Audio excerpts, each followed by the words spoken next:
Rais wa shirikisho la soka barani Afrika Msepe ameweza kutoa ujumbe mzito kwa wanamichezo barani Afrika, huku akiwa anawatoa wasiwasi wanamichezo wote barani Afrika kutokana na yale ambayo yanaendelea mitandaoni, kwa kudai kwamba huenda Morocco inapendelewa. Kwa mjibu wa Patrice Msepe, anadai kwamba hakuna nchi hata moja barani Afrika itakayotendewa kwa njia ambayo ni ya upendeleo zaidi kuliko nchi nyingine yoyote katika bara la Afrika. Msepe, rais wa kandanda barani Afrika Msepe, amejibu tuhuma za ufisadi zinazotolewa na Senegali baada ya kupokonywa ubingwa wao wa AFCON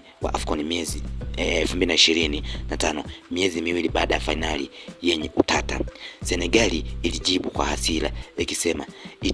itakata rufaa katika mahakama ya usuluhishi katika michezo, huku Senegali huko Dakar ikiingilia kati na kuishtumu CAF kwa ufisadi. Msepe amekanusha makosa yoyote kwa upande wa CAF, akisema kuwa majaji wenye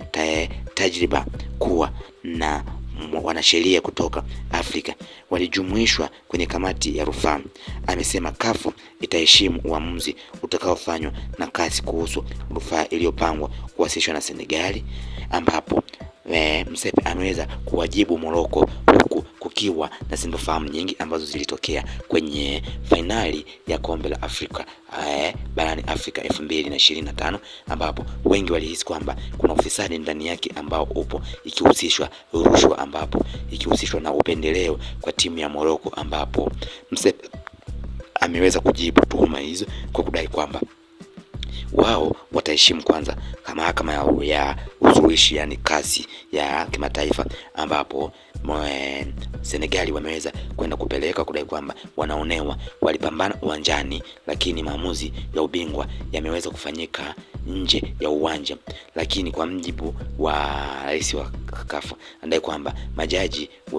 ambao wamesomea waliweza kuwepo kwenye kukata hilo rufaa, lakini nao Senegali wameweza kuwajibu, na wao tena wanawajibu kwa vitendo na mvutano mkali, ambapo baada ya CAF kuamuru kwamba kombe hilo liweze kwenda Morocco na ubingwa ni wa Morocco, basi na Senegali nao wakaamua kuwajibu baada ya kocha wao kuweza kulipeleka kombe hilo kwenye kambi moja ya jeshi na linalindwa kwa saa 24 na wanajeshi wenye silaha, huku Sadio Mane naye akiamuliwa aweze kurudisha tuzo aliyopewa kama player of the tournament, yani MVP, ambaye alipewa kama mchezaji bora wa mashindano, naye akashindwa kurudisha kwa kudai kwamba yeye wanapigania Afrika, ila rushwa ni nyingi ambayo inaua vipaji vingi vya bara la Afrika. Tafsiri hii ambayo imemfanya Msepe aweze kujibu tuhuma hizi kwa kudai kwamba hakuna nchi yoyote ambayo itapendelewa zaidi katika bara Afrika.